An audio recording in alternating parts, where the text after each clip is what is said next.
Jerome Powell saying, I want proof, but then, markets didn't react too badly to that either. Yields at 2024 highs. So, so they hit, in some sense, gold made a new record high. And oil went up. And copper went up. But to be fair, all of that happened pre-Powell statement as well. If you dial back and saw what we said yesterday, all of that happened pre-Powell statement as well. So I would say that you're used to Powell saying, don't start bringing out the party hats till I do something. But having said that, the expectation of a Fed rate cut in June is beginning to get dimmer and dimmer. So let's get to what markets did overnight and give you a sense of how to prep for the day. So a mixed trade on U.S. markets as rate cut expectations did get tempered. The Dow closed in the negative slightly. Nasdaq and S&P were up.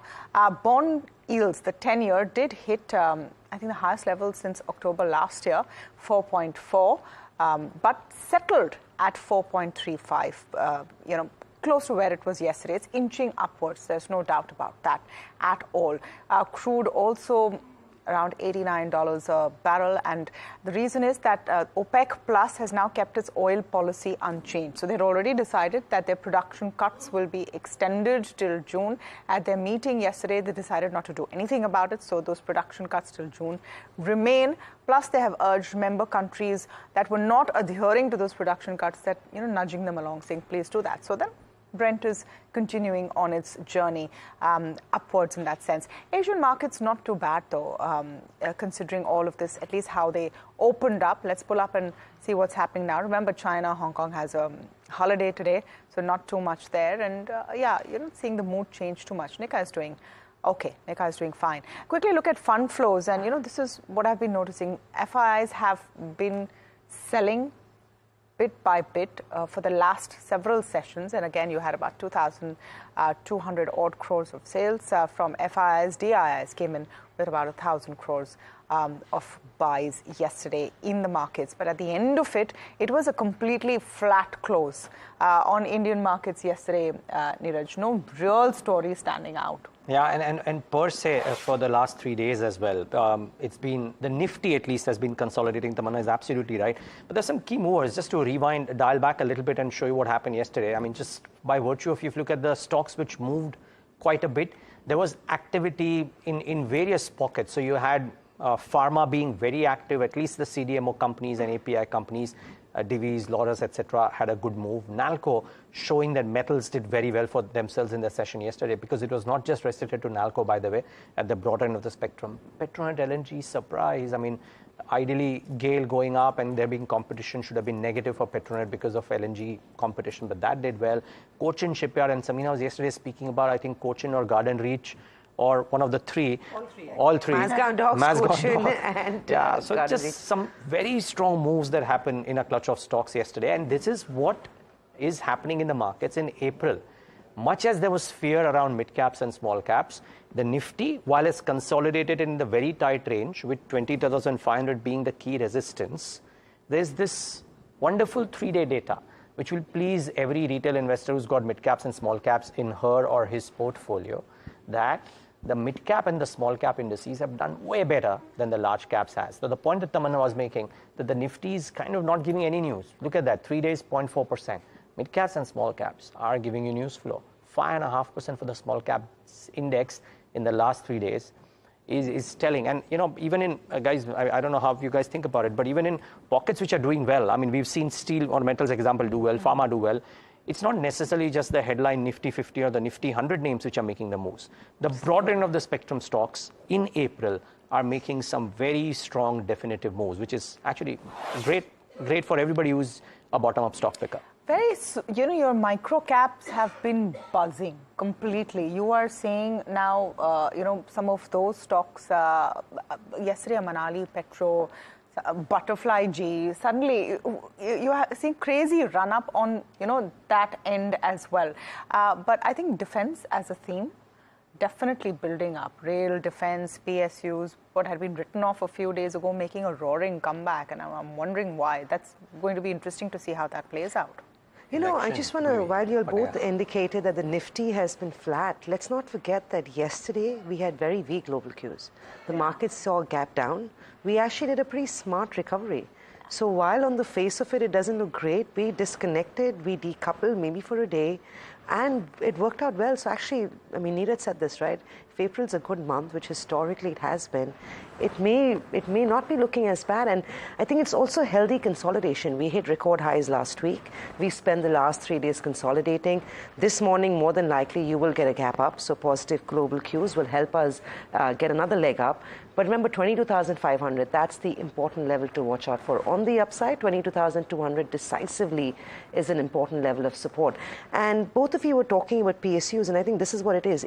From now until election, anything that's election play is going to do well, right? So be it fertilizers, which did well, the RECs and PFCs of the world, your defense companies, you also had a bunch of sugar names sugar was that are playing yesterday. catch up. Yeah. So anything that's soft commodity may do well, hard commodities are doing well, gold is up and about. So I think the glass is half full. It's flat on the top line, but nevertheless, it doesn't look good. It doesn't look bad.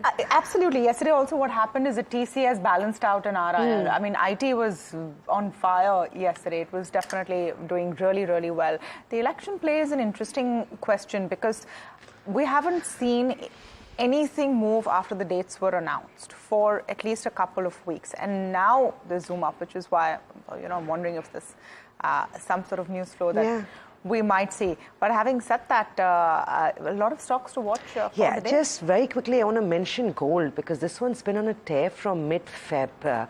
Whatever reason it is, geopolitical stress in the Middle East or Powell's comments that there could be a rate cut coming, at least towards the end of the year, is what has supported gold quite well.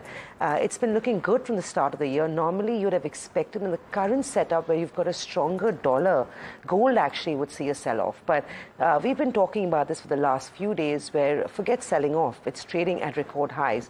Dollar hit, the gold prices hit $2,300 in trade in Asia, which is a record level. Central banks like India hold record levels of gold, including the China and the Kazakhstans of the world. So gold looks extremely well placed. It's very rare, and I think Niraj and Tamanna, both of you can come in on this one.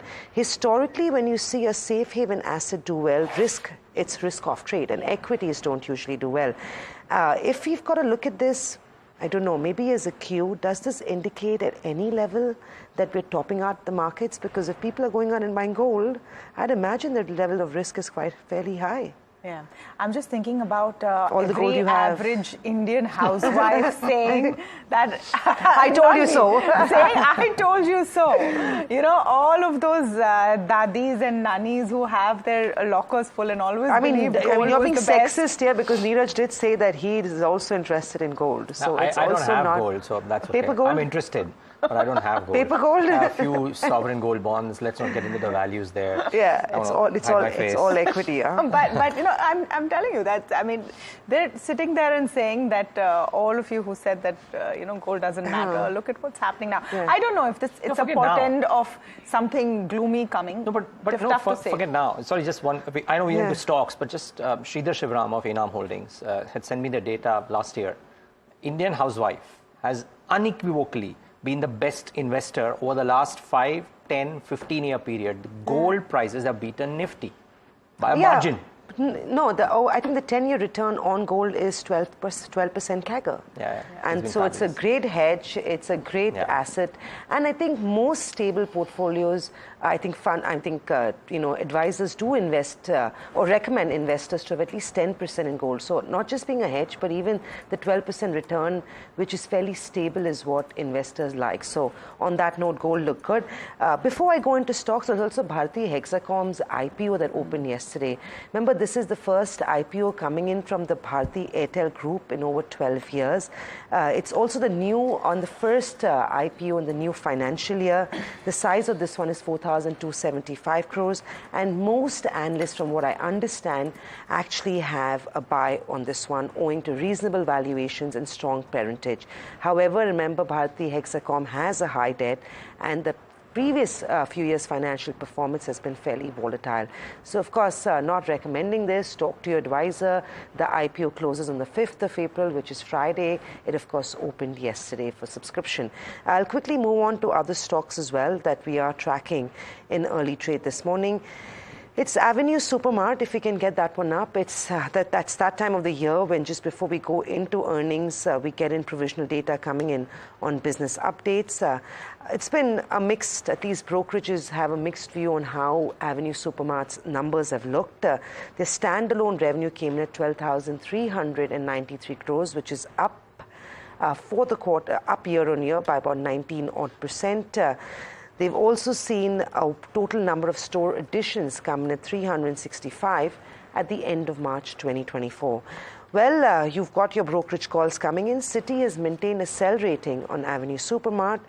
They do believe that the highlights, which is 19.9% YOY revenue growth, is not convincing enough. They also believe the revenue per store recorded a 3.4% 5-year CAGR. Again, they don't seem to be very impressed or convinced. They say that revenue per square feet continues to be impacted by an inferior product mix, lower share of apparel and new store additions in smaller towns. On the other hand, Macquarie has said that they seem encouraged by healthy sales momentum in DMart, which bolsters their belief in DMart's value proposition. And they also believe there's an improving trend, growth line and efficiency matrix that's playing out for Avenue Supermart. Well, it's all about order wins. Moving on, so Avenue Supermart will be one to watch out for in trade. This morning, it's an important one. In terms of activity and what the Citi and Macquarie's of the world have to say. Well, from moving on from there, it's KC International. It's a pretty solid order win coming in from there. They've won orders to the tune of 816 crores across various businesses, including supply of towers in the US and setting up steel plants in northern India and plants for carbon derivatives in eastern India. So this one could see a bump up in trade this morning on back of a pretty big order win for them. Brigade Enterprise, we've been talking about Prestige for the last couple of weeks on back of the land acquisition, inbound money coming in from the likes of the Abu Dhabi investment.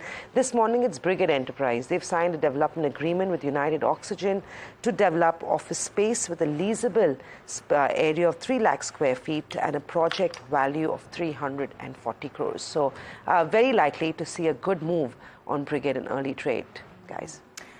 So real estate had a bad day yesterday, despite all of the kind of news flow coming in. That's definitely one sector to watch. Another stock to watch is Vodafone Idea.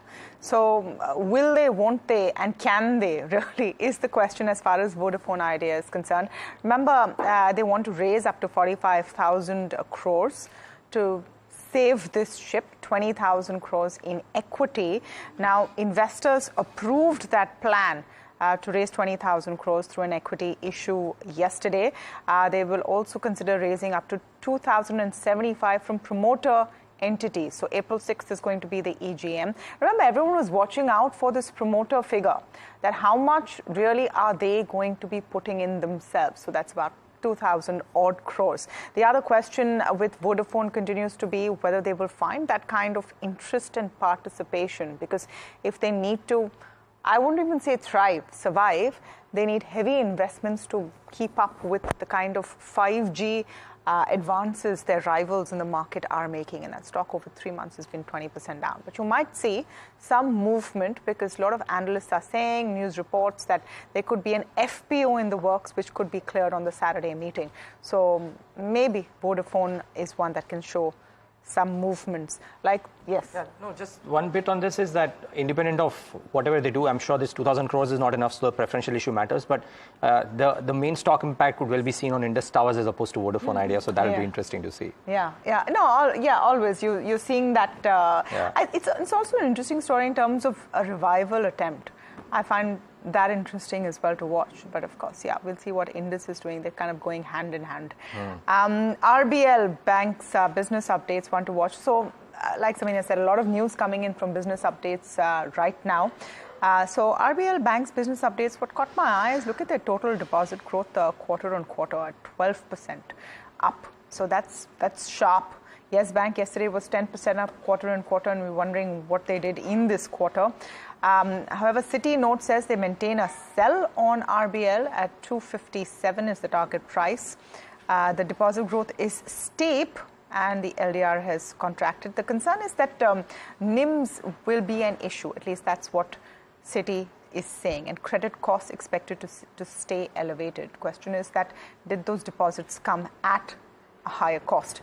L&T Finance's business update is one we should take a look at as well. So their retail disbursements have, in their estimates, seen a growth of about 29% year on year. The loan book, the retail loan book, has seen a 31% year on year. On the face of it, seems fairly decent. A whole clutch of other ones. There's Federal, etc., but we'll come to that in a bit.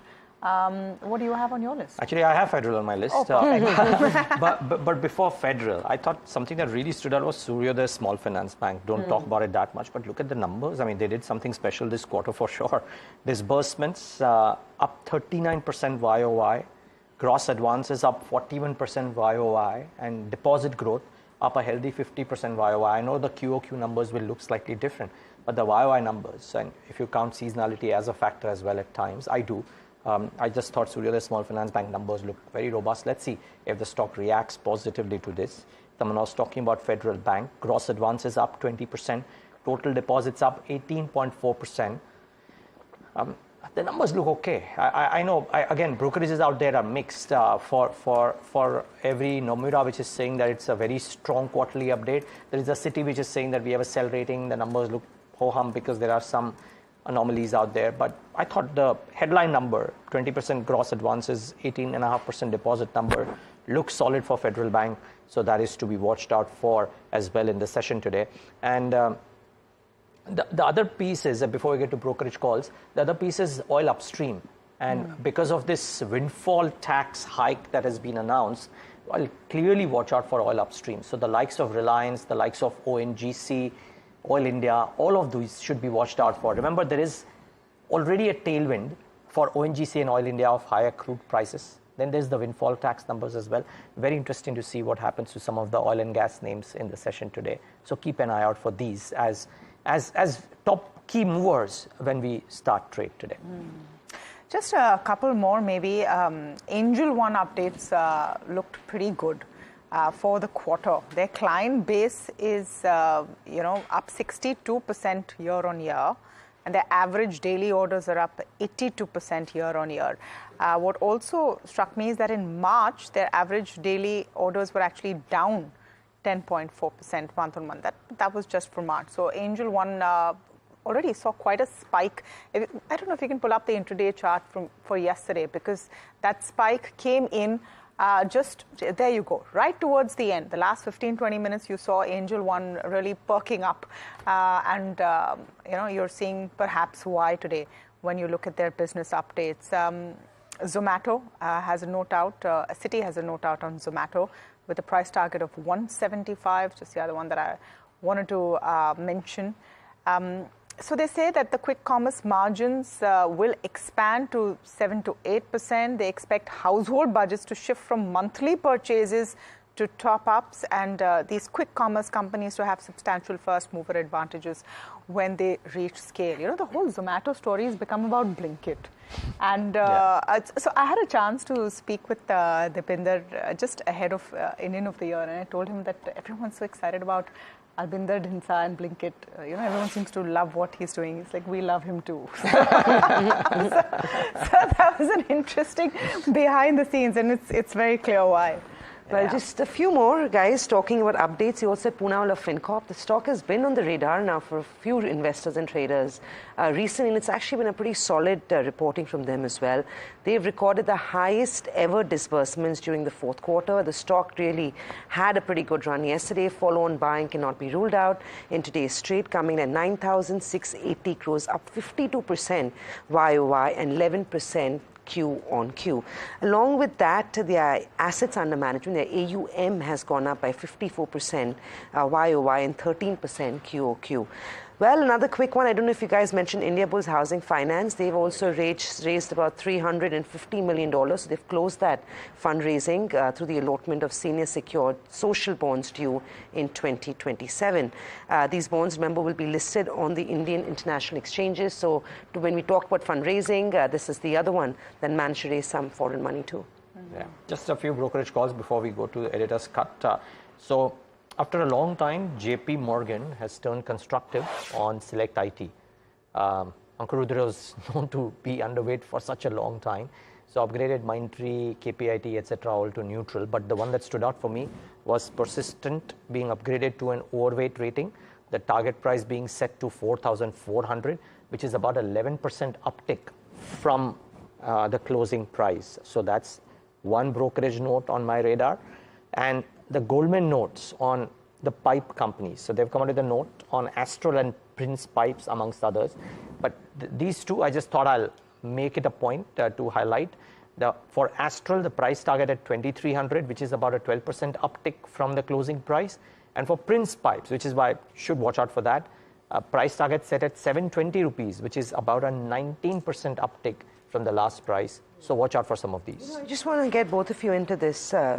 Tamanna mentioned Zomato and the buy that Citi has with a price target of 175. The stock closed at 180 yesterday, so I'm not sure what that buy call really means. Like, do you wait for a correction before you buy it? Is it fairly priced? Yeah, I mean, what's the best way to look at it as an investor or trader, right? That's what I'm thinking.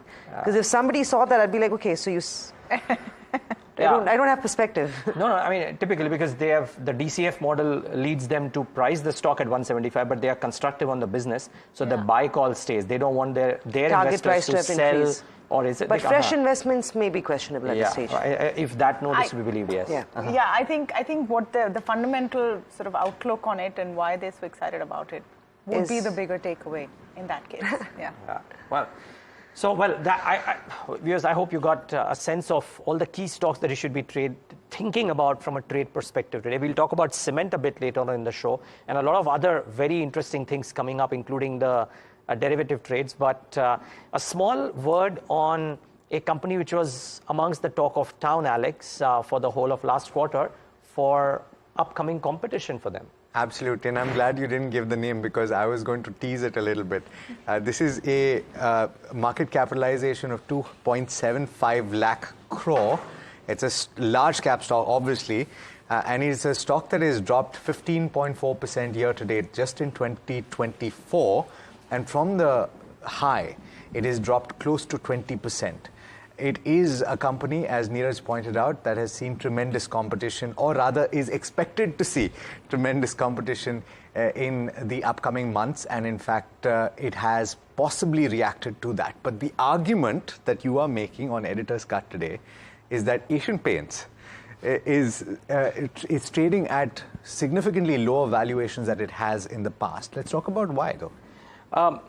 So before I think the headline is that after multiple years, the growth or the CAGR growth, compounded annual growth rate, which is what a stock or a market cap or any statistic grows year after year with that base. So that's the CAGR number. I'm sure people are aware of it, but I just kind of laid it out. The PAT and the market cap CAGR performance has converged. Okay. And why I'm saying this, if you just look at one, of course, the chart of the last 3 years, Asian Paints has kind of flatlined. It's maybe moved around a bit, you'll see gyrations, but point to point, Asian Paints in the last 3 years has flatlined. So it's gone nowhere, right? So the market cap has gone nowhere, but there has been earnings growth naturally so. And this is this is a bit of an anomaly for Asian Paints. It's happened for HUL, some of the IT companies back in 2010s and 2020s, but it's not quite happened for Asian Paints because it's had a glorious 2011 to 2020. Now, here's what happened. I mean, the decadal CAGR has converged. Here's what's happened. If you look at FY24 to FY14 to FY24, this is what I'm trying to say. It's nearly converged. It's not completely converged. Yeah. The PAT growth CAGR was 16.6%. And the market cap growth was 18%. Now, not too far away. That this is normal. This is what should happen. But picture what happened until FY21, Alex. That's the key point. From FY14 to FY21, Asian Paints PAT growth was about 14% odd, 14.5%, but those statistics will come up on your screen. But the market cap growth from FY14 to FY21, can we have that valuation plate on the table just to make my point? From FY14 to FY21, the PAT growth was 14.67%. The market cap growth was 24.63%. Nearly 25%, which is incredible. Yeah, no, I think we've got these numbers wrong. The CAGR growth number is not 18%, it's 24.63%. Yeah, nearly 25%. We got this number wrong. But be that as it may, I mean, forget the graphics, okay? The PAT growth was 14, the market cap was 24. So imagine what this 3-year flatlining for Asian Paints has done. And the decline in the year to date as well. Yeah, and the decline in the year to date has done to its CAGR performance on the market cap, because the PAT numbers have still remained steady. If, in fact, the PAT growth from 21 to 24 is much better, which is what pulls up the decadal PAT growth CAGR, right, to about 16.6 versus 14.67 in the preceding. So what we're essentially saying is that the stock price increase has not matched the increase in the earnings and in the profitability. Yeah, yes, and what we're saying is that maybe that was coming, because at some point of time, stocks don't grow to the trees. At some point of time, they have to kind of, revert to mean. And this is Asian Paints' reversion to mean. The actual competition came up only in Feb and March 2024. The talk of the competition being there for the last 2 years. And reasons always come out later.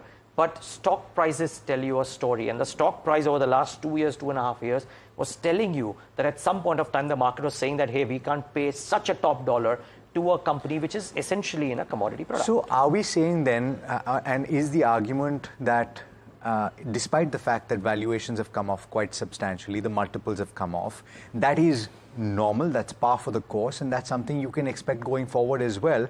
And possibly, if you're looking at the rapid rate of growth that Asian Paints saw when it was growing very, very quickly, you would bet on a smaller player? Is that the inference? No, so the inference, Alex, is that for the longest time, the last 2-3 years, and this is the last point here, for the longest point in the last few years, people have cribbed about the valuation excesses in Asian Paints.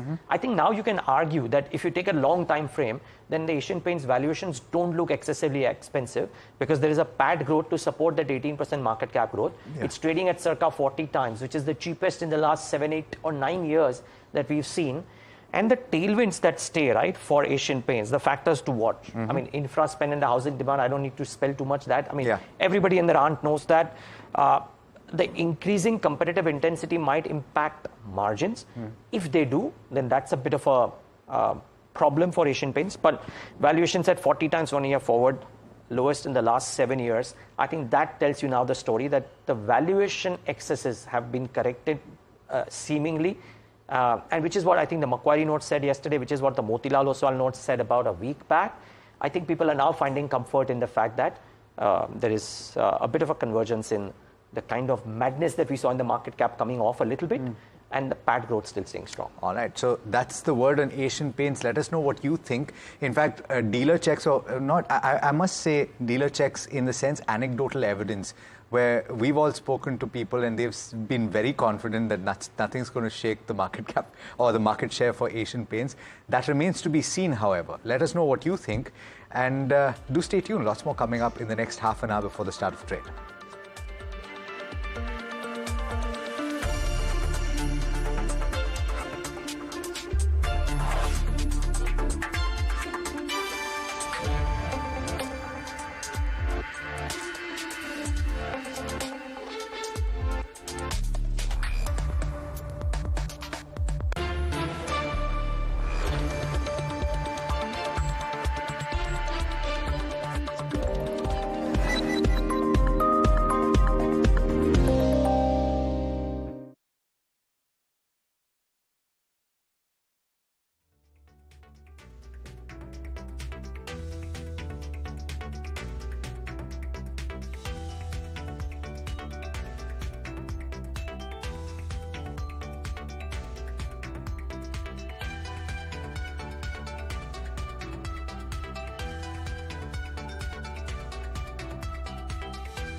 Welcome back. You're watching India Market Open. We've been talking about business updates of banks all morning. The big one is here. HDFC Bank first cut of their business updates are out. Deposits at 23.8 lakh crore, up 7.5% Q on Q. At the first glance, not bad, but we'll wait for more data to come in. Advances at 25.1 lakh crore, up 1.6% Q on Q. I think I spotted a CASA figure as well on our ticker. Well, let me look for it. Now, meanwhile, while we will come back with more details on HDFC and what the numbers are looking, there's the CASA ratio at 38.2. All right, Harsh is joining us and he's got those numbers with him. Harsh, what do you make of it? Well, Tamanna, it looks like a strong set. Yeah. You know, it's something that, of course, in any case, Q4 is strong, but in terms of just the growth number, absolute 1.5 odd %, slightly lower than expected, but given the fact that and the manner in which the deposit trajectory has been moving and the kind of focus that is there on the margin, it's not a surprise that they seem to have calibrated a bit on that growth number.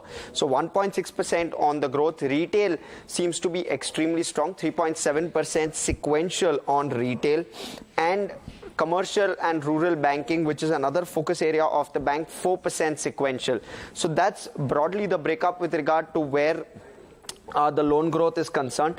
I'm quickly also going to pull out the corporate loan growth, around roughly 4% year over year. In fact, it's shrunk by roughly 2% on a sequential basis. So corporate clearly being calibrated lower is the current sense. When you're looking at where the deposit growth number is at, extremely strong, 7.5% sequential. It is a seasonally strong quarter, but 7.5% is something I believe that the street will be decently happy about, because this has been a key overhang where deposits is concerned. CASA ratio also getting slightly better is the other positive. Of course, now the key focus area for the bank will be and investors will be that margin number, which will come out maybe 2 weeks from now. Harsh, the key point is how I'm throwing this out of the dark at you, but is there a pre-quarter performance perspective of how well they have done in Q4, because the numbers optically look very strong YOY versus what they may have done in Q3, Q2 or Q1? Do you have those numbers handy?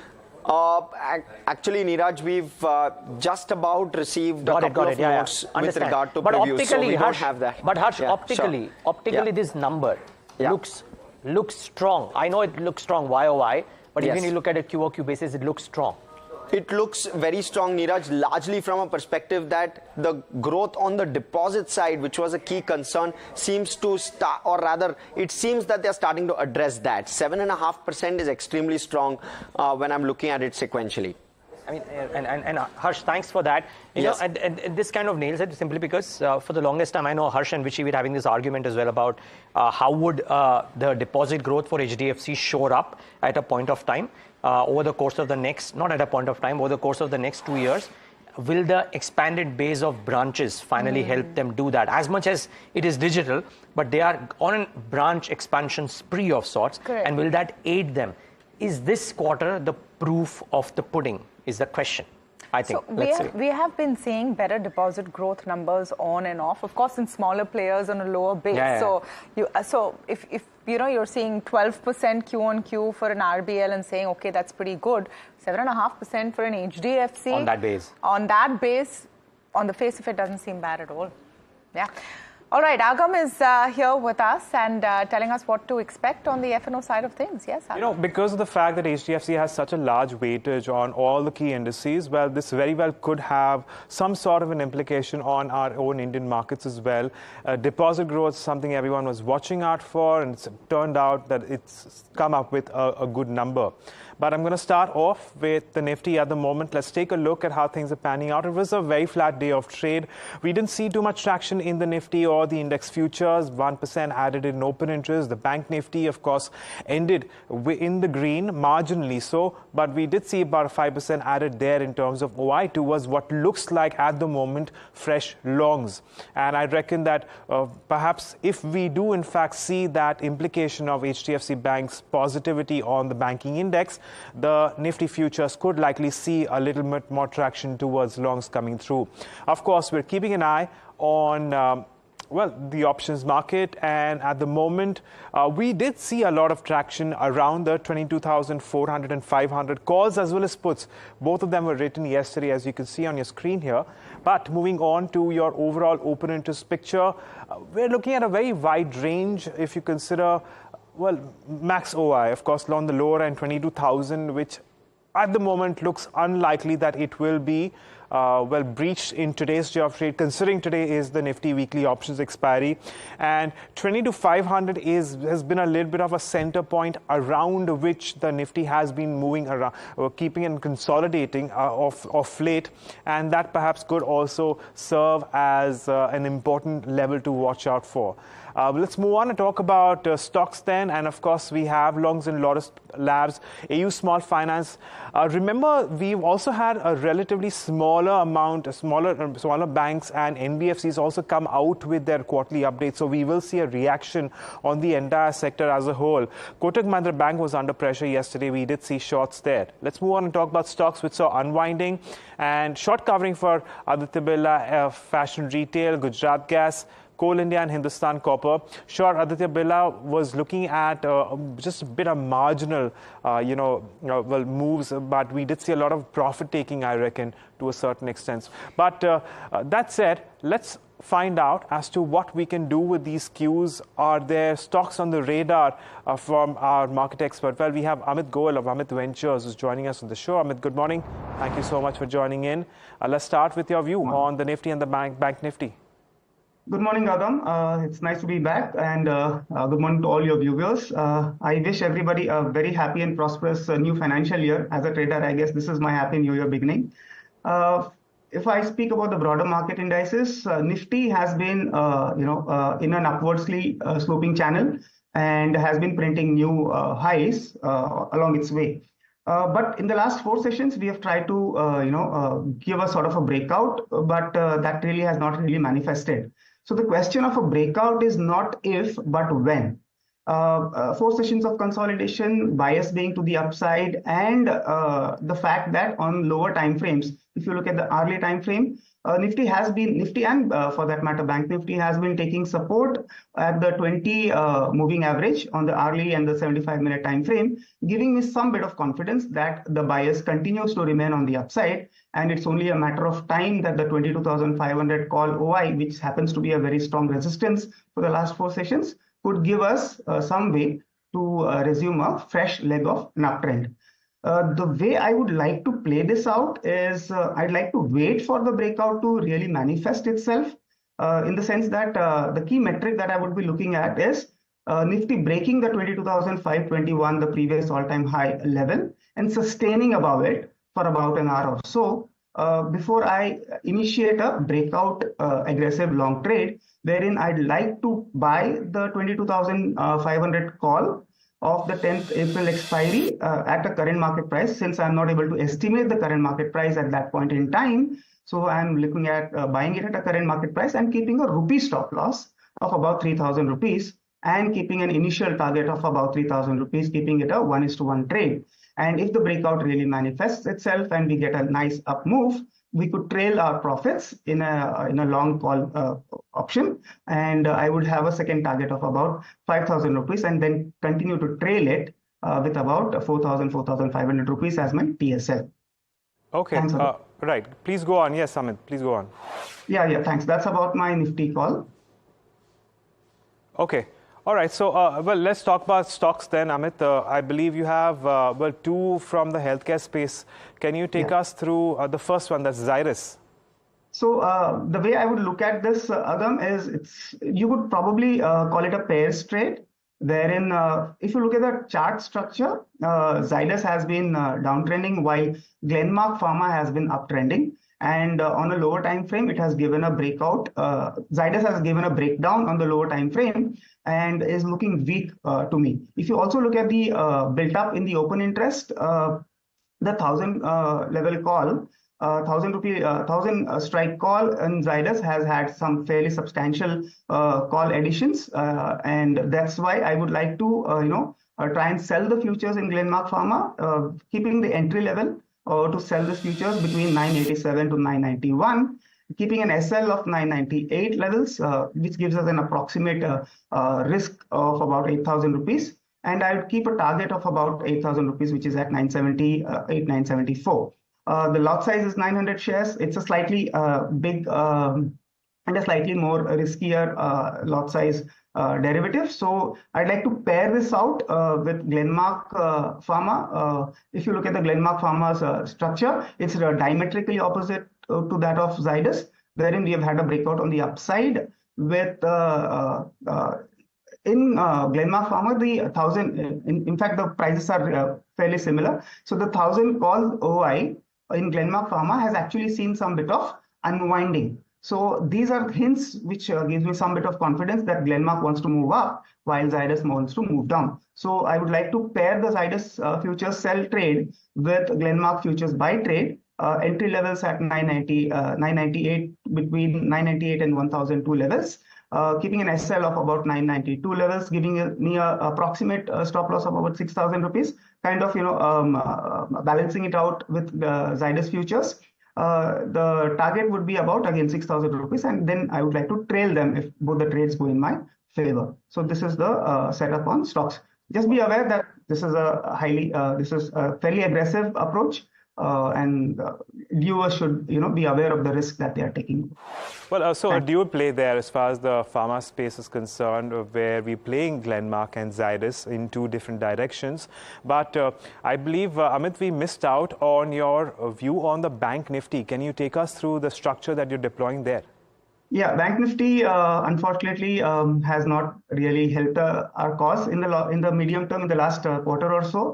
HDFC being the primary culprit there. But if I look at the short-term trade for the next few days, yesterday's move was fairly confidence building in the upside. We have had a picture of a bullish engulf sort of a thing.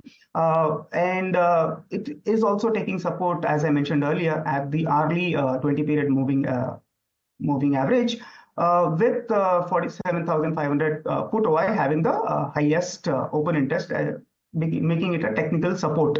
The 48,000 call open interest on the other side is obviously offering a resistance to us. But since we have the Monetary Policy Committee and interest rate decision tomorrow, Bank Nifty, I would like to avoid taking a directional bet while maintaining an upward bias.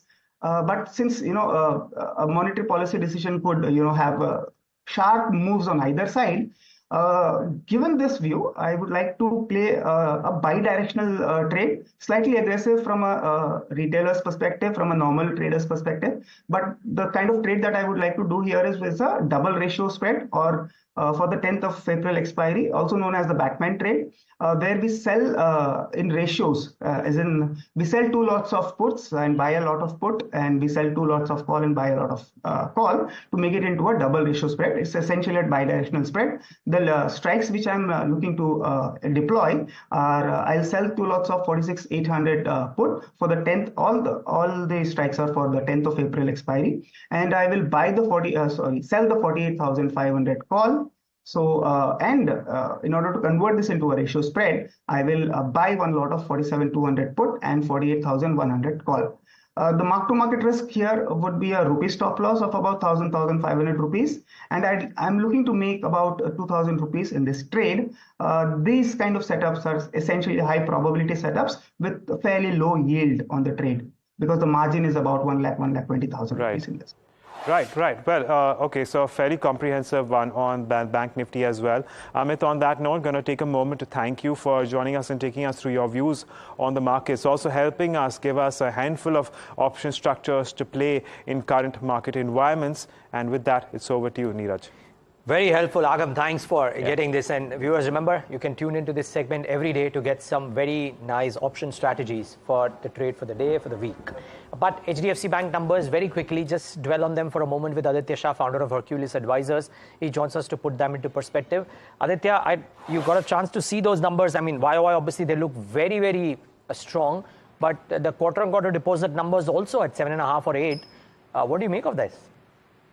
Hi Niraj, good morning. Not a surprise for HDFC Bank. Over the last 2 quarters, there has been some bit of criticism for HDFC Bank because the credit to deposit ratio is upwards of 100%, and everybody was concerned about what will happen with HDFC Bank. As with the management's strategy, the deposit growth is firing up for HDFC Bank. It has been 10.5% this quarter. Y-on-Y numbers are not comparable because of the addition of HDFC Limited.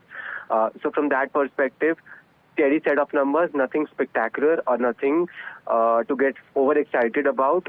But the beating that the stock has really taken, this should really mean that there is stability to the stock now, and the performance is really steady from a deposit perspective. From a loan growth perspective, the retail loan growth is at about 2.8%. The corporate loan growth is really firing up for HDFC Bank. They have grown double digit on the corporate side of it. So overall, if I look at it on the advances side of it, steady, nothing to complain about. On the deposit side of it, a little bit of comfort to the stockholders that, okay, fine, things are all not wrong. They are stabilizing. Now we need to look forward to how the margins start to recover. And as HDFC Bank has pointed out, they will not offer high deposit rates in order to get deposits. So I believe that the margins should also start to stabilize here. So overall, steady set of numbers, nothing to complain about. Yeah. Hi, Aditya. Good morning. Tamanna here. So just coming to that last point where HDFC had made it very clear that they won't take a cut for deposits, or they won't get high deposits. Their wholesale deposit number is much more robust than their retail deposit number at 11%. Isn't that sort of counter-indicative? How do you look at that? Because the overall number is shored up. It looks good, but it's coming from wholesale deposits. So what has happened is over the last quarter, HDFC Bank took a flag when the wholesale deposit number was really went down last quarter. So the bank had said that they will concentrate on both the retail and the wholesale deposits, but at a cost which is very acceptable to the bank. So now what they have done is they've also started to concentrate on the wholesale deposits at a cost which is acceptable to the company. So it's net okayish. So we cannot expect HDFC Bank, a big bank like HDFC Bank, which has got 22 lakh crores of assets, to stage a recovery in 1 quarter. It will be over a period of time, over a period of 1 year, the bank will continue to stage its recovery. But the comfort that I take from these numbers are that the bank is slowly and steadily starting to recover, and HDFC Bank is now an elephant which will require slow and steady steps for recovery. So satisfied with the numbers, no negative surprises, but no positive surprises as well. Stability is what the numbers now indicate. Right. Thank you, Aditya. Don't get too excited with those numbers. That's the key takeaway. It'd be interesting to see how the stock opens up in a few minutes from now. Well, another sector that's been catching our attention in the last couple of days has been the cement space. All those counters have been gaining on back of price hikes being undertaken. Ronald Sioni, research analyst, Influence Cement at Sharekhan, now joins in to talk to us about the outlook and, of course, the stop bets in the cement space. Ronald, good morning. Thank you very much for joining us. Ronald, it seems after nearly 5 months of price cuts, the cycle is finally turning around to an uptick in prices for cement companies. Do you think this price hike is sustainable? Good morning, and thank you for having me on the show. So yes, every time, during Q4, each fiscal, we see a price correction, but this time around the price correction was steep and about 6 to 7% sequentially. So there has been rebound, which has happened in April, which generally happens during each fiscal. Most of the fiscals, barring a couple of fiscals, like last year, we had a flat pricing environment during April. So April month is seeing, a price revival where, the price correction was steep during Q4, especially in regions like southern regions and eastern regions. Normally one can expect, a 3 to 4% price hike to get sustained on a pan-India basis, but still we need to check for the same. The reason behind the price increase is also, quarter four have also seen a demand revival, because quarter three, the volume, the cement transported through rail, had dipped both YOY and QOQ. While if you see the Jan to March numbers for cement transported through rail, both, there's been a 25% jump sequentially and about 3.5% YOY. So there has been a demand revival, which, is followed by a price rebound on a pan-India basis. Right. Ronald, consolidation is clearly the big theme, or has been now, for the cement sector for quite some time. And the two big beneficiaries are very obvious, the ACC Ambuja and the Ultratech player. But within the entire sector, in terms of the way the demand-supply dynamics are shaping up, it doesn't seem like the companies, despite a price hike, have too much pricing power in that sense. How do you see the demand-supply pressures for the industry right now, with elections as well around the corner? This is usually when you see a double-digit growth or some sort of an uptick in volumes.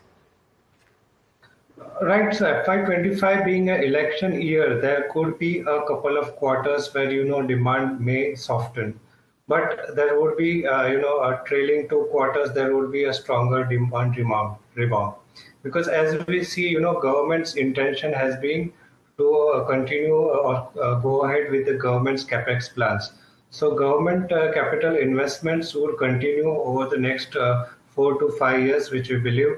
So FY25 and a couple of quarters here and there could be a softer demand environment. But the structural demand in terms of government's capex remains intact. Apart from this, we have also seen a strong housing-led demand. We are, about 3.5 years in the realty upcycle, and there has been a slew of launches over the last couple of years. So this, these launches are continuing, and housing demand has been a robust, over the last 2 years, and it is expected to continue going ahead too. So both, government capex kicking in, apart from this housing demand, and next, a gradual improvement in the private capex, should be very well poised for the cement industry as a whole over the longer term. Right. But as you said, being an election year, a couple of quarters can have a softer demand. Right. Ronald, very lastly, so what do you bet on in the cement sector? Ultratech, which has got size and reach, or ACC Ambuja, that has got cost synergies, general synergies and cost benefits rather, which will of course kick off going ahead? Or would you bet on a regional player? And if yes, be great if you can share names. Yeah, sure. So on the large cap or a pan-India level, we preferred Ultratech Cement. We believe the industry leader would, and its aggressive capex plans would help it maintain the volume growth momentum. In the mid-cap to small cap space, we like Sri Cement, Ramco Cement, Dalmia Bharat, JK Lakshmi Cement in the small cap space, because on the EBITDA basis, the JK Lakshmi Cement is at a much discount to what other players are trading at. But yes, on the large cap space, Ultratech and Sri would be our preferred bets, and in mid cap space, Ramco, Dalmia Bharat, JK Lakshmi Cement. Thank you for that. Ultratech, Sri Cement from the large cap space, Dalmia Bharat and JK Cement from the broader mid-cap names is what Ronald likes in the cement sector. Well, let's quickly move on to gearing up for trade this morning. Soni Patnaik, AVP at JM Financial Services, joins in. Soni, good morning. Thank you for joining us. It's been 3 days of consolidation, positive global cues, a new all-time high possible today. Good morning. Thank you so much for having me on the show.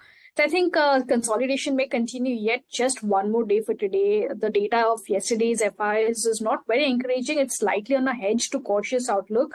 So it's indicating that maybe, today also we can see some more of consolidation. If you talk about Nifty, the Nifty has a resistance around 20 to 500, 20 to 530, and only above those resistance levels, we can see a fresh rally towards 20 to 800 plus levels as well. On the downside, not a lot of downside can be seen for Nifty. There are multiple support, but crucial support lies around 22,300, 22,350. I think that's very strong support. And, the consolidation may just be in these 200 points range, somewhere from 22,350 to 22,500, 530 at best. I think, just maybe tomorrow we can see ahead of the event and, maybe just after the event is over, we can see Nifty rallying towards those resistance levels. Talking about Bank Nifty, I think Bank Nifty has already crossed 47,500. It closed also above yesterday. So any move above 47,700, 750 today in Bank Nifty, you can see it testing towards 48,000, 48,100. So Bank Nifty has a very strong resistance around those levels. Any move above those resistance, you can see a fresh rally in Bank Nifty, which can lead towards 48,600 to 49,500 also levels. So I think Bank Nifty is the key index to watch out for. So that could be the one that can actually lead Nifty out of its consolidation mode, maybe in a day or two. Morning, Soni. Tamanna here. Just wanted to quickly get your picks. Hi, good morning, Tamanna. The first pick would be in Kolpal. We've seen a good breakout happen yesterday. It's a good option chain breakout as well, above 2,800. So you can buy Kolpal at current levels. Any small declines towards 2780 also can be bought. Keep a stop loss of 2750 and a target of 2900.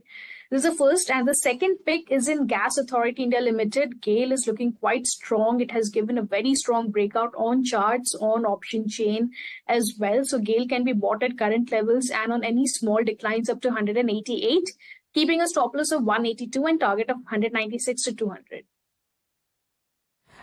Thank you for that, Soni. Very short break. Quick look at the implied open before we get into that break. We'll look at pre-open rates right when we are back with Soni Patnaik and a lot more. You're looking like not a very bad start for the day. We're back with a lot more and the stocks that should be on your focus. Stay tuned.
Back with India Market Open right here on NDTV Profit.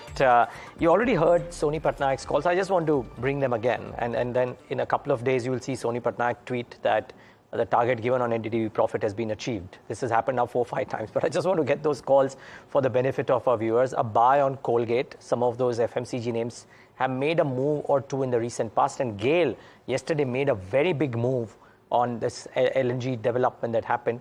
As a result of which this stock is on a bit of an uptrend. Her target is about 200. So watch out for both of these in the session today. Now, some stocks that did really well in the session yesterday. Sonia, I'm wondering if you have a chart or a derivative call on 2 or 3 of these names. One of them is Cochin Shipyard. The other one is, let's say, Garden Ridge Shipbuilders. And thirdly, the duo of Laurus and Divi's, both of which had a strong move yesterday. Definitely, Niraj, of the 3 of these stocks, I think 2 are already on my radar. The first is Cochin Shipyard, very strong breakout, backed with very strong volumes.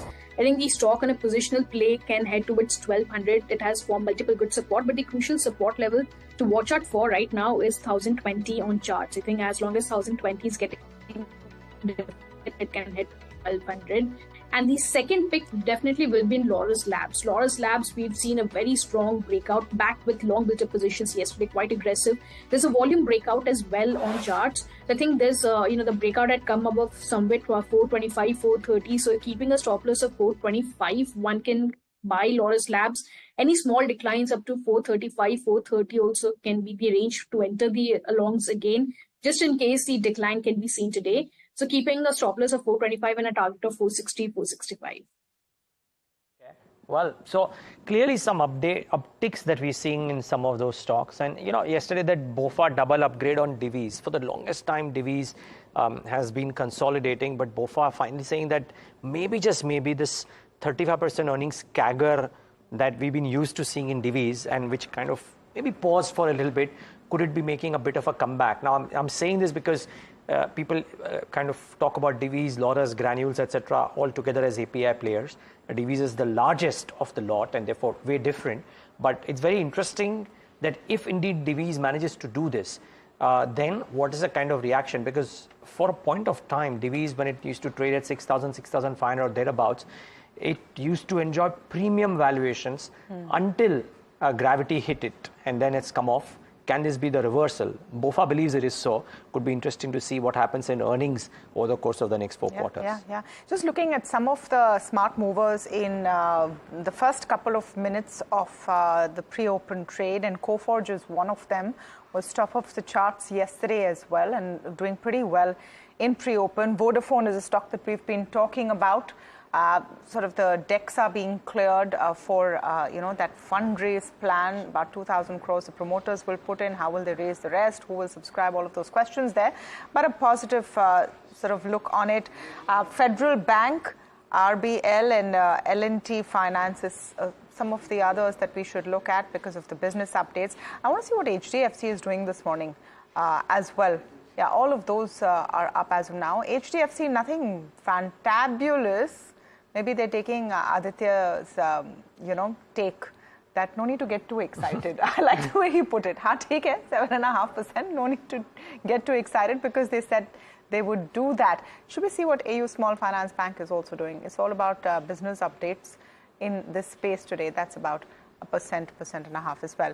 Amnish Agarwal is with us this morning. He's from Prabhudas Leeladhar, joins us now. Amnish, very good morning to you. Let's start by talking about what you make of the HDFC numbers and what you would do with the stock right now. You see, HDFC numbers, I would say one needs to look at only one factor there, that is the LDR, which we'll come to know as we progress. Because as such, if you look at, say, the broader thing, you can say your loan growth and all, they are not likely to give, you can say, any big surprise element thereon. So the stock has been, I would say, running more on what happens on the LDR front, and that is the primary reason. And I don't see that number in particular changing anytime soon, because it will take its own time. Okay. Amnish, good morning. Niraj here. A clutch of other banking updates that have come in, it seems that deposit growth by and large for most was strong. So for HDFC Bank, since you're looking at the LDR, what is there an opinion or is there a view on the back of the Q4 updates that have come in for the others? I mean, a small one like Suryodaya Small Finance or an RBL or a Federal or even an L&T Finance Holdings for that matter. Do you have an opinion on any of these? Well, see, we are not covering any, I would say, any of these. Okay. But I think overall, all the major banks, if you look at, they have been trying very hard to push up the deposit growth. And many of the banks have actually increased their deposit rates by anywhere between 10 to 25% in the last couple of months to mop up the deposits, because the deposit growth has actually been lagging the credit growth. Okay, so based on that, I think there could be some move which could have happened towards, you can say, high deposit growth. But having said that, large number of that funds would have moved from more like your CASA to the deposits. Amish, just one follow-up on, again, we're making a bit of a Q4 update kind of a conversation at the start, but that's what happens in earnings season. Avenue Supermarts, this 20% uptick that has come in, and I've seen your peer set being divided over what the quarterly numbers and the annual numbers and the store additions mean. I thought 24 additions in a quarter, I mean, looked okay, total number at where it is. What's your thought on Avenue Supermarts? It's had a bit of a rally. Do you guys like the stock? The Avenue Supermart has been consolidating from quite some time. Because if you look at, say, Avenue Supermart in particular, the company has gone through, I would say, slightly rough patch, particularly over the past couple of years, because the growth rate was not uniform, the store openings were lagging behind. But somehow I think they seem to be now catching up. Now, if you look at the store addition of, say, 24 in the current quarter, I think that is pretty much what was expected and what should have been, because they had added just around 17 stores in the first 3 quarters. So this 24 addition means that they have been able to maintain this 40 kind of a run rate, which was very vital for them to sustain growth going forward. That is one. Secondly, the top line growth of 20% approximately, and if you consider the sales per store growth of 7%, I think that is another number which is positive, and we have been rating that particularly from you can say from 3Q, that the worst is over and the numbers for revenue have started improving. And I think it's all pointing out in the same direction. I can't say whether it will go to 25-30% kind of a growth number, but definitely I think now the stage is set for revenue to give you anywhere between, say, 18 to 22, 23% kind of a PAT CAGR incrementally on a sustained basis. Right.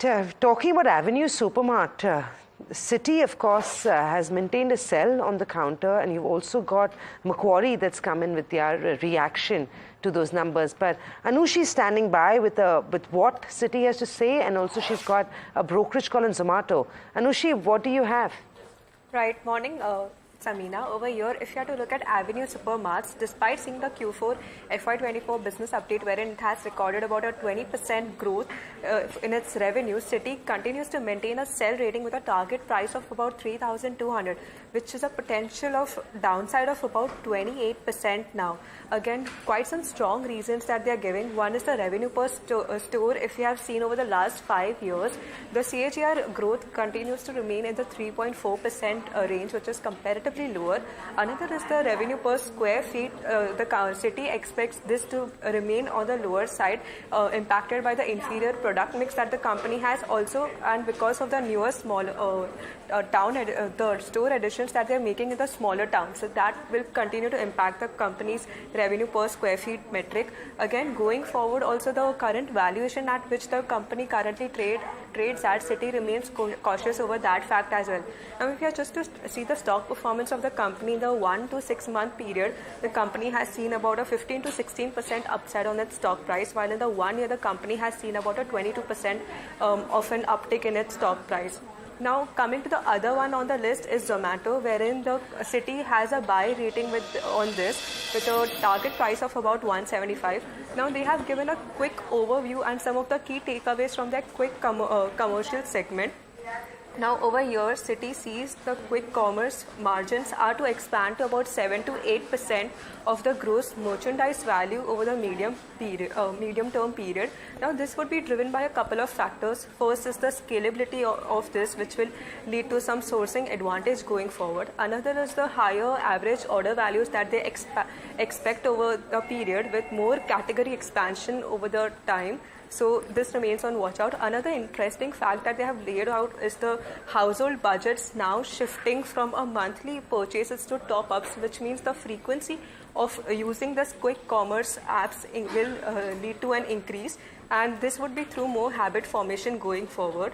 Again, if you have to look at the quick commerce market also, that is pegged at about $25 billion over the by 2030, which showcases about a 25 to 30% of CAGR growth going forward. So with this, Zomato will have a quick mover advantage with its Blinkit over here. So these are some of the key calls that Citi has given for both of Avenue and Zomato.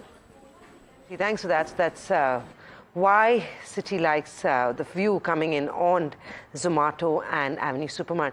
Very quickly, before we go into market opening, Amnish, I want to ask you whether you've recommended Bharti Hexacom IPO to your clients. It comes in from the Bharti stable, in fact, the first IPO after 12 years. What is your view on it, if you have one? We haven't looked at it in detail.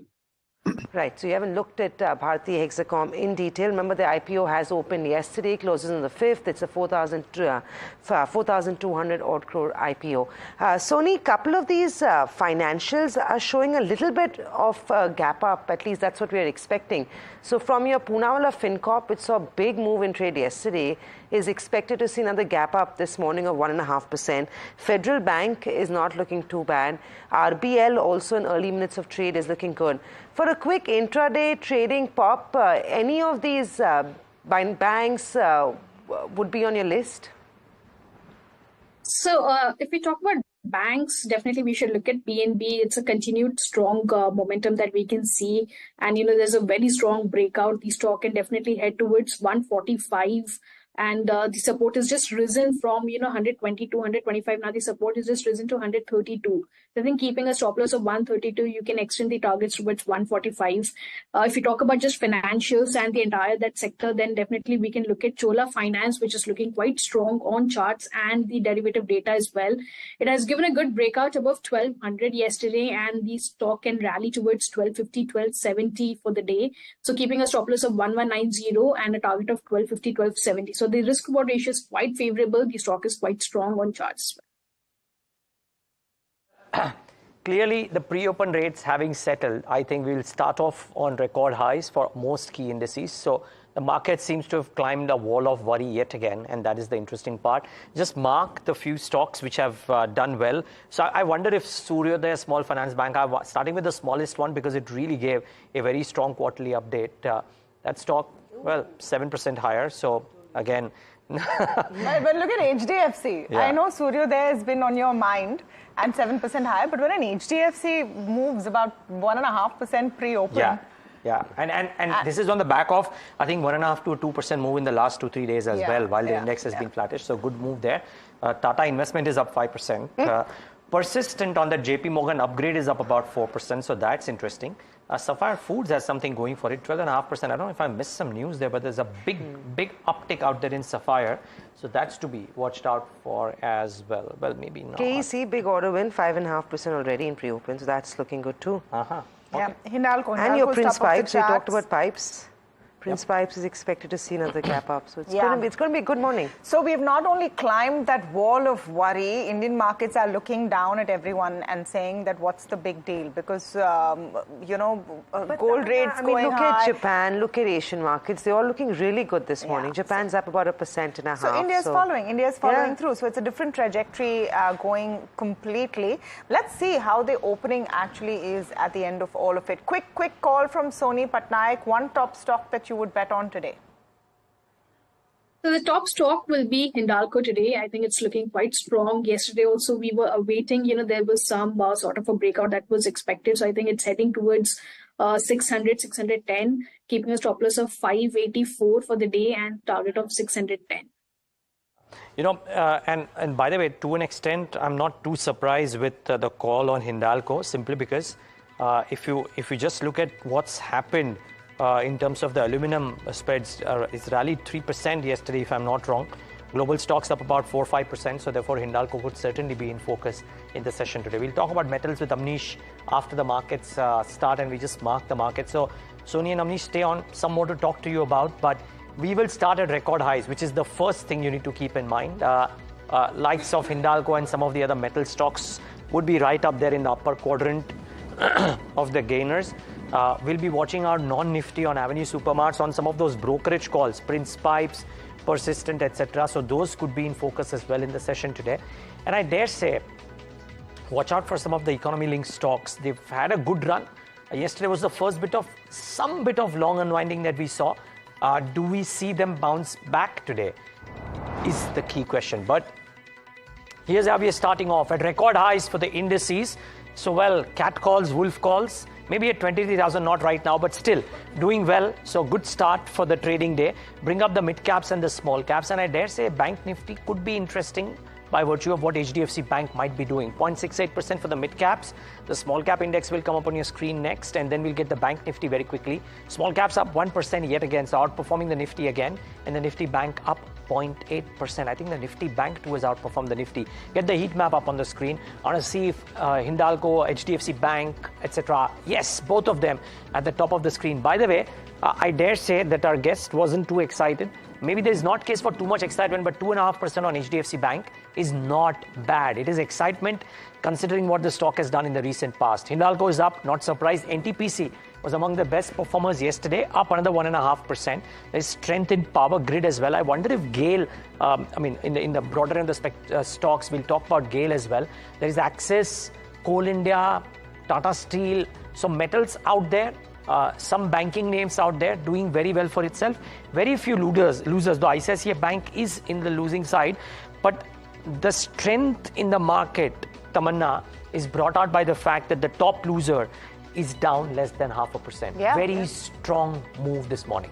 I think the context of Aditya saying that, nothing too much to be excited about is that he always had faith in HDFC. So maybe the overreaction last quarter, but 2.5% up now. Let's just look at what, the broader indices are doing, the mid cap and the small cap, before we go to stock specific. The Nifty has already crossed the 22,600 mark as we speak. You're seeing a good open there as well. So it's a good morning. Let's see what Vodafone is doing. Some of the stocks that we've been talking about since morning with news flow, though now, of course, the whole story changes since you have this kind of a mood in the market. But Vodafone about 2% up on their fundraise plans. April 6th is their meeting to actually finalize how they are going to do it and approve the 2,000 crores that the promoters will put in. Avenue, we've been talking about. Business updates look good. Citi maintains a sell. Market doesn't care. 2.5%, nearly 3% up right now. 4,584 on Avenue Supermarket. Good increase in new stores in the last quarter. Business updates also in an RBL, Federal, L&T Finance, Poonawalla Fin, that whole pack. I've put it together. Some of them with pretty decent deposit growth numbers as well. RBL and Federal looked positive. L&T Finance, Poonawalla Fin, all up in the green. Just one last look based on notes and a Citi note on Zomato and what they're doing. And what caught me is, this note talking about how household habits are changing. It's going to benefit players who can deliver even your basic groceries in just a few minutes. Zomato's on top of that game. So 2.5 3% up this morning, but so much more that's flying, isn't it, Samina? After spending 3 days consolidating, we remember we made a record high last week, defied global cues yesterday, or maybe led from the front. And this morning, the fall-on buying is obvious for everyone to see. Tamanna's highlighted a couple of the newsmakers. I'll add to that list because the broader markets are seeming far more excited in trade this morning. KEC, big order win there to the tune of 800 crores. The stock is getting a massive thumbs up. It is your biggest gainer in trade this morning. 20,000 crores was the order book that they were pegging for the year in terms of guidance. 18,000 plus has already been achieved for the year, so it's looking good for this one. Good volumes, good action. The counter is up 9% in trade. Tata Investment Corp, Niraj already mentioned that. It's another morning, another circuit on the upside. The counter is up 5%. Some of the smaller metal names are doing quite well. Hindustan Zinc is up 3.5%. Lloyd's Metal is up 5%. So those counters are having a good day of trade. Adani Group companies once again on the buy side. Adani Power is up 4%. You've got Adani Green. If you can pull out the rest of the Adani pie, it'd be good to see whether, there you go, the buying is being seen across the board for Adani Group companies. Adani Power, Adani Green, both seeing a pretty good bump up in early trade this morning.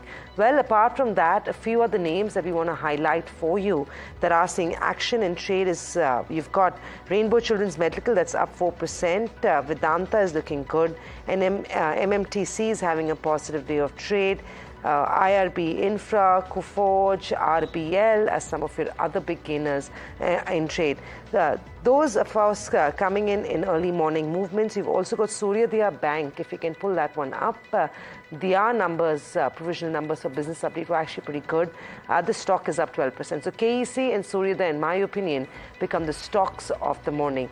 Along with that, if you can get Indus Tower on the screen with Vodafone's fundraising plans coming to culmination, Indus Tower sees a little bit of a gain, 2.5% up move in trade. Well, that's what we have. Sony, I'll bring you in on this one. When I started this conversation, you didn't seem very convinced that an all-time high could be made, but it has. And what do you do now? So no, I think, very specifically, I did say that only when we cross the resistance, you can see those all-time highs coming. And, the resistance is just crossed via gap up. There was a bit of a cautious note, of course, from the FIs, but the gap up is just indicating. So it's important that this gap up sustains at least for 1 hour. And it does not fall below 22,500 at least in the next 1 hour straight. So if that happens, then we can see it heading towards 22,650, 22,700 for today's expiry. Our positional basis still bullish, undertone level is still bullish, and it can head towards 23,000 maybe the next 1 week or so. Amnish, just a view on Hindalco over here. And the kind of zoom we have seen on metals, how much sustainability do you see there? You see, the metal stocks have seen a sharp rally, particularly in the last 10-15 days. And this is on the back of expectation that the Chinese demand and economy is bouncing back. Now, the global metal prices actually have been, you can say, driven by what happens on the Chinese front. And if China is able to sustain the kind of growth expectations people are building in, which could result in the metal prices remaining firm globally, so that could result in some sort of, I would say, a firmness to come in the metal stocks. But having said that, to that extent, I think Hindalco, large part of the top line also comes from Novelis, which is more like a converter. But nonetheless, if the metal prices globally remain firm, there could be more legs to the rally in the metal stocks. The story of this morning, though, is financials. It's not just an HDFC Bank now up nearly 3%, but also an Axis is doing very well in early trade. The financials seem to be powering the Nifty and the Bank Nifty up about over 1% right now. Sony, anything that you would pick up right now? Looking at HDFC Bank, the stock has given the breakout. 1500 level has just crossed, and there's a 100 EMA level that has actually, crossed on today's gap up opening. So 1500 becomes very good support now. So I think this stock can do well, 1500 as a stop loss, and it can head towards 1560 as a target. Okay, fair call. Amnish, just before we thank you, at record highs, what is it that would be the top house call, let's say, for the next 3 months or up to the elections maybe? You Is it difficult to pinpoint, say, on any one stock fair call. at this point of time? A theme maybe? But you see, theme, I think we have been very positive on the entire this year, CapEx-led, your capital goods, engineering, defense kind of a theme. And I think this is something which will continue to play out. Amnish, we'll let you go on that note. Thanks so much for taking the time out and being with us and giving us your perspective. Really appreciate your time. Thank you. Well, clearly the crux seems to be BFSI in some sense. So keep an eye out. Sony, I'm just wondering, you may have given a trade on Bank Nifty pre-market open. Wondering if post the start we've seen on the Bank Nifty, would you trade it via futures or options? Definitely, Niraj. I think, I remember like giving out just a week back and the rollovers were being so aggressive on Bank Nifty that I actually had a positional target of Bank Nifty testing 49,500, 50,000 for the whole of April series. So in that sense, just buying a call option was quite favorable back then. It's a 50,000 call option that could have been traded. If you get the rate anywhere of about 100 to 80. So it's a monthly expiry 50,000 call option for Bank Nifty. In that case, if you get it in the range of 80 to 100, you can buy it in those levels, keep a stop loss of 35 and a target of 200, 250 can be seen. So this is a positional play. That's the reason why we're picking out the monthly expiries because, it could move maybe in the next 10 to 15 days or so. So I think Bank Nifty is looking quite bullish. It's heading slowly, but it will ultimately break that resistance of 48,600 also, retest its previous all-time highs and make new highs in April series. All right, stay on with us, Sony. Rahul Malani is joining us now. He's DVP Fundamental Research Chair by BNP Paribas. Rahul, very good morning to you. We're all trying to figure out what has excited the market so much on BFSI, especially HDFC and HDFC Bank, the hero of the morning. Were you as enthused when you saw the first cut of those business updates, and what in it has struck you? So first of all, good morning. Overall, firstly on the HDFC Bank, current quarter focus was on deposit growth. So deposit growth has come in pretty healthy number at 8% quarter on quarter versus 2% quarter on quarter in the last quarter three. So overall, if we look at this will help in normalization of the CD ratios. And in near term, if we look at the deposit growth, it will be driven by the wholesale deposits slightly. But over the period of time, as retail deposits get channelized, the retail deposit will continue to be a major part of chunk of growing, which will support the loan growth. So overall, focus was on deposit growth this quarter. So deposit growth continues to shine for HDFC Bank. Apart from HDFC Bank, there are a score of business updates, and some of the smaller players also seem to be doing very well. AU Small Finance Bank or Federal and RBL. What is the consistent theme that you're noting? Some of them looking at good deposit growths quarter on quarter. Yes, you rightly alluded that this quarter was more focused on the deposit growth because deposit growth continues to remain challenged for the system growth as a whole. So if we look at the EU Small Finance Bank, it has given a pretty solid growth in retail deposit as well as the CASA growth. CASA growth has picked up around 10% sequential. In Federal Bank also, if we look at the sequential growth in the deposit growth is around 5%. So overall, the banking pack continues to focus on the deposit growth, simultaneously reporting healthy trends in advances also. Rahul, but the question is, what are their NIMs looking like? At what cost those deposits are coming in? And is that something that we need to clearly watch? So basically in terms of there will be certain NIM pressure. NIM pressure will persist in quarter four as well as quarter one.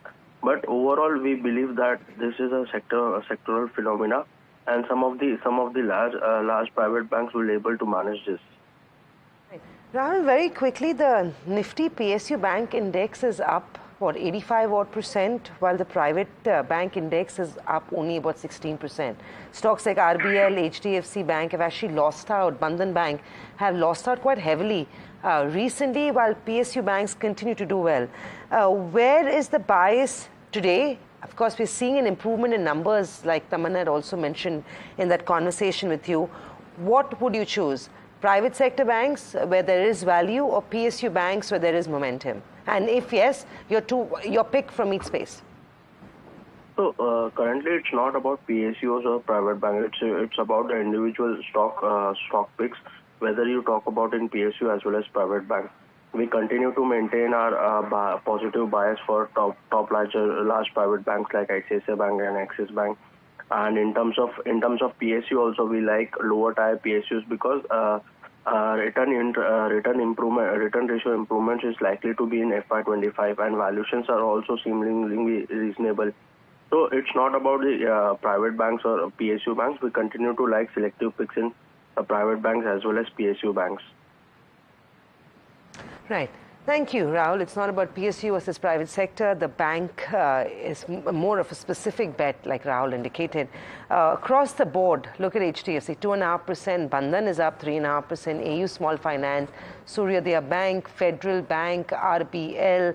I think the banking index, PSU and private sector banks are actually looking really good. And Bank Nifty is leading from the front, providing much needed support for the index to see a breakout in trade today. A close at a new record high will be interesting for the markets as we see it, but the breadth looks good and the strength across the broader markets is also obvious for all to see.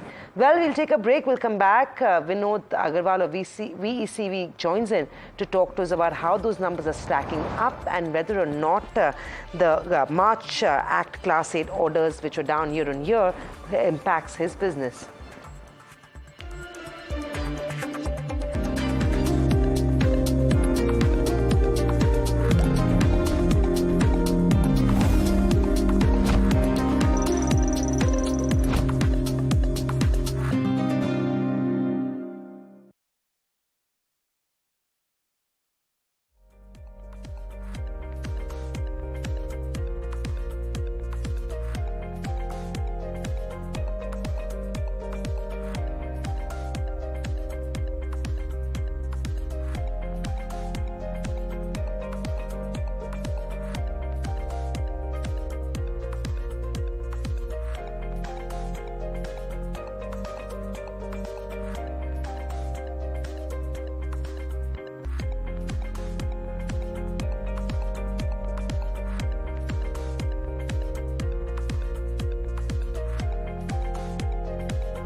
Welcome back, and what a morning. Avenue Supermart is up 6% in trade, but it's across the board. Those business updates are really reflecting well on the broader markets today, across the banks too. But let's shift gears. We've got with us Vinod Agarwal, MD and CEO of VECV, joining in to talk to us about how business is looking and whether or not things are looking up internationally and locally. Mr. Agarwal, thank you very much for taking the time out to talk to us. And let's start with business, right? Of late, numbers have been sort of subdued, if I may say. At this time last year, of course, there was a lot of buying that was coming in because of those BS5 norms, so pre-buying before that. So probably not fair to make a comparison YOY, but month on month as well, how are things shaping up? Is business looking good? Are you happy with your performance? Absolutely. As we have rightly mentioned, that year on year, the reason clearly was pre-buying last year in quarter four. Last year, quarter four was very strong because of that. So when you compare year on year with respect to last year, quarter four, the figures look slightly less. So there has been some little bit of drop with respect to last year, quarter four, for the industry as a whole. However, overall numbers are quite good, I would say, for the month of March and quarter four. So overall, we are quite satisfied with the performance of industry as well as VECV. And overall, in spite of all the challenges which were there in the market, 3.5 ton and above market has grown by 4%. Specifically, the buses have grown very well. The industry has grown by almost 30%. And overall, heavy-duty trucks also have grown for the year. However, there has been some drop in the light and medium-duty trucks as well as in the small commercial vehicles in the industry. As far as we are concerned, we have grown much better than the industry. If the domestic industry, 3.5 ton and above, has grown by 4% or 5%, we have grown by 9.6%. So we have improved our market shares in all the segments of the industry. So therefore, we are quite satisfied and we are quite happy with the performance. Very fair point. You've grown ahead of the industry, but I think the problem is that the industry is not growing in line with what the economy currently is moving at. When do you expect those numbers to return back to maybe pre-COVID levels? Because I know last year was good, but since then things, and it was an aberration like we said, but in terms of real on-ground demand, when will the industry catch up? You clearly are leading from the front, so it'd be good to get some perspective from you on that front. I think if you break up the industry into various segments, as far as buses are concerned, buses already have reached the new peak. They are much above the earlier peak of 18-19. So buses, last year, the total industry has been around 82,000, which is above the earlier peak of around 65,000. So it is much above the earlier peak. As far as heavy-duty trucks are concerned, earlier peak was 295,000 in 18-19. Last year, the industry has been around 258,000.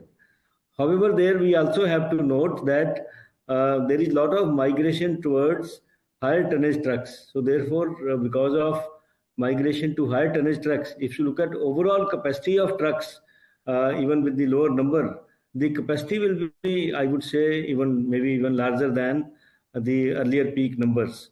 So therefore, I think the numbers are good. We are very near to the earlier peak as far as HD heavy-duty trucks are concerned. Buses already at new peak. Light and medium-duty trucks, last year itself, it was at a new peak. And this year, it is slightly dropped 4-5%. There is no concern per se as far as the fundamentals are concerned. Economy is growing, replacements are going to be strong, infrastructure investments are going to happen. Therefore, I think these are the short-term hiccups, maybe due to the uncertainties due to election, and a lot of focus is there on elections. The infrastructure projects, they will kick off much faster or with a much more vigor after the new government is in place. So therefore, I would feel the fundamentals are strong. The industry has got good prospects as far as current year and future is concerned. Good morning, Mr. Agarwal. Tamanna here. I was just curious to know that where do you see the most growth coming from in terms of customer base? Because I know you've had a tie-up with Amazon, other big private players as well. On the other side, you have a policy move, for example, the PM E-Bus Seva scheme to electrify public transport. And I just wanted to understand strategically where you are focusing and where you see the most traction coming from. As far as the applications or where the trucks are being used, I think all these segments are doing very well. If you look at e-commerce is doing extremely well. If you look at auto components, or if you look at the auto products like passenger cars or two-wheelers, I think overall industry is doing well, and there is more demand of trucks for movement of finished products like two-wheelers or trucks. Infrastructure projects are all right, and there is good traction in mining. Therefore, mining trucks, construction trucks, they are doing well. There is good demand for steel and cement. So there is a good movement of all these core items, and as a result of that, you see good traction in the heavy-duty trucks, especially in the. Sir, what would be your fastest growing segment? I think fastest growing, if you look at e-commerce, is growing very fast. Infrastructure is growing very fast. Construction trucks are growing fast. So there are various segments which are growing fast. Yeah. Even there is good traction in the consumer goods, white goods. So I think the overall industry is doing well. Are you in conversations with more players in the e-commerce space? Of course, you have the big one in Amazon, but are more conversations on? Do you expect more to add on in the coming quarters? We are in conversation with everyone, and our trucks are very, very popular with the e-commerce segments because we deliver very good value, and timeliness and speed and fuel efficiency, and all these things are liked by the e-commerce companies. Mr. Agarwal, data on March ACT Class 8 orders has declined 9%, I believe, as compared to last year. I want to understand from you, how is exports looking? For a number of your peers as well, the Middle East has become a market, small nevertheless, but thriving in that sense. And for you as well, exports have gone up, month on month.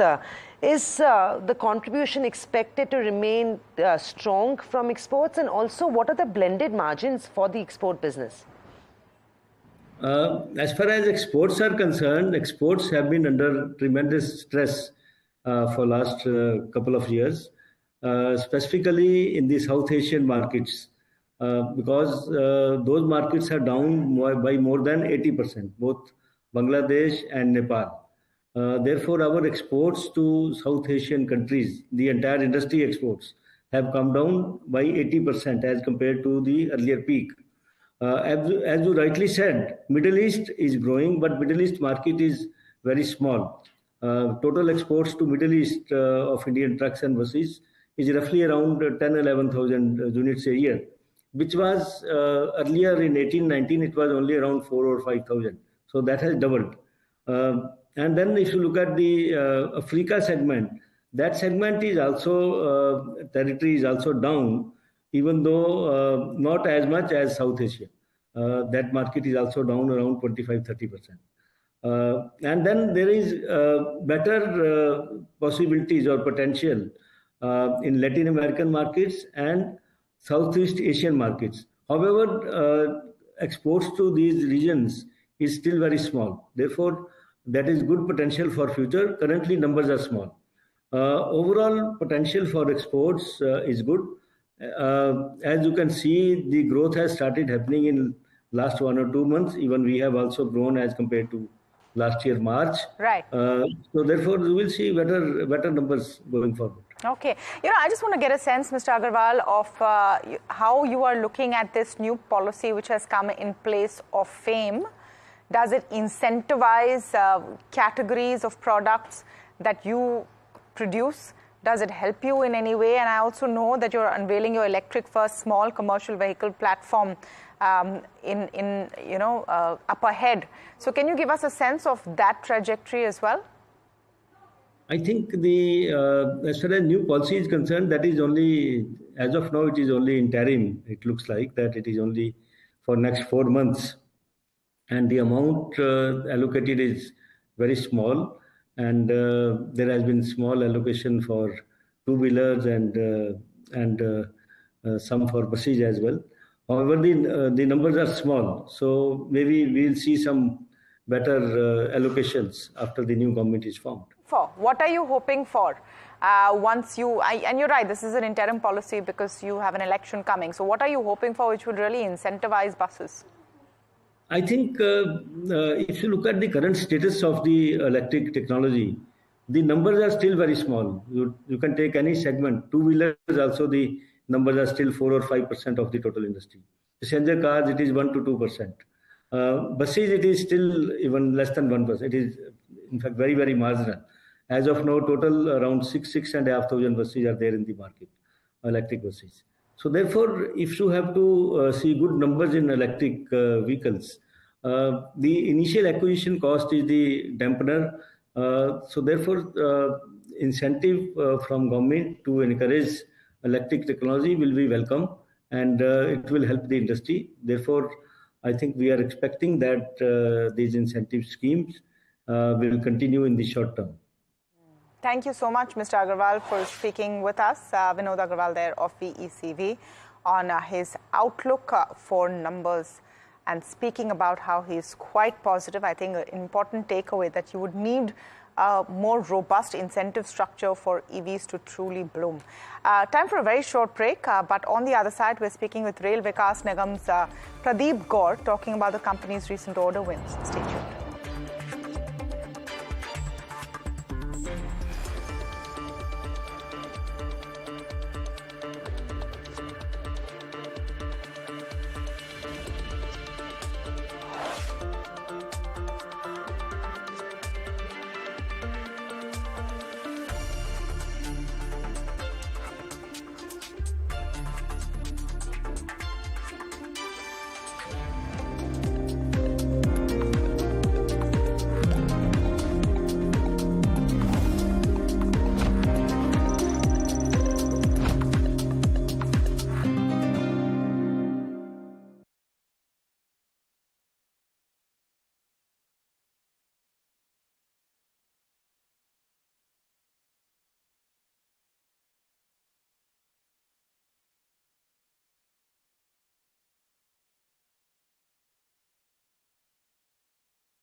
The central thesis for anybody looking to invest in RVNL or think of RVNL as a company is that this is one company that can scale operations and execute projects right from concept commissioning to a full project life cycle.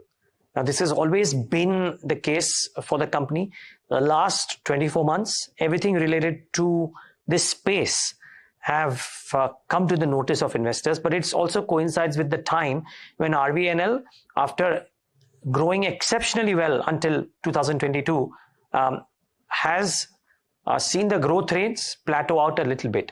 So the question is, what is in store for RVNL over the course of the next 3 to 5 years? They have done some very interesting order wins as well, JVs as well. Let's get Mr. Pradeep Gaur to try and understand all of this. Mr. Gaur, great having you. Thanks for taking the time out. I hope all is well. And it's great to be talking to you today. Thank you so much, and it's my privilege to speak to you and with your esteemed channel, to be on your esteemed channel. Thank you. The pleasure is ours, I must assure you. Can I start off with trying to understand how, if you believe anything in the landscape changed for companies in your space and for you to be able to get the order wins the way they have, and how do you foresee that aspect to continue, if at all, over the course of the next few years? Yeah, definitely. So, RVNL, let me tell you a bit of the background of this. Organization was established exclusively as an executing arm of Indian Railways. So, for so many years, we have been executing only the projects which were assigned by Ministry of Railways. But 2020, 21, 22, this has been the inflection point for this organization, wherein this organization has started expanding beyond Indian Railways. As the basket of projects on assignments started coming down, so RVNL has now expanded into sectors way beyond its original mandate. Original mandate was only railway projects. Now we are into metros. Now we are into national highways, ports, irrigation, even solar projects, and so many this thing. So yes, I entirely agree. There has been a slight less incremental growth compared to what it was growing earlier. But that is because the projects, the revenue which was coming from the projects on assignment has started tapering down. But there is a silver lining to it. The silver lining is that our revenue growth from the projects taken on bidding has increased by almost 3 times to 4 times over year to year.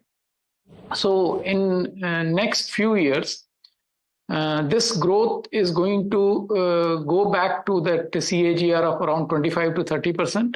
I'm very, very confident of this.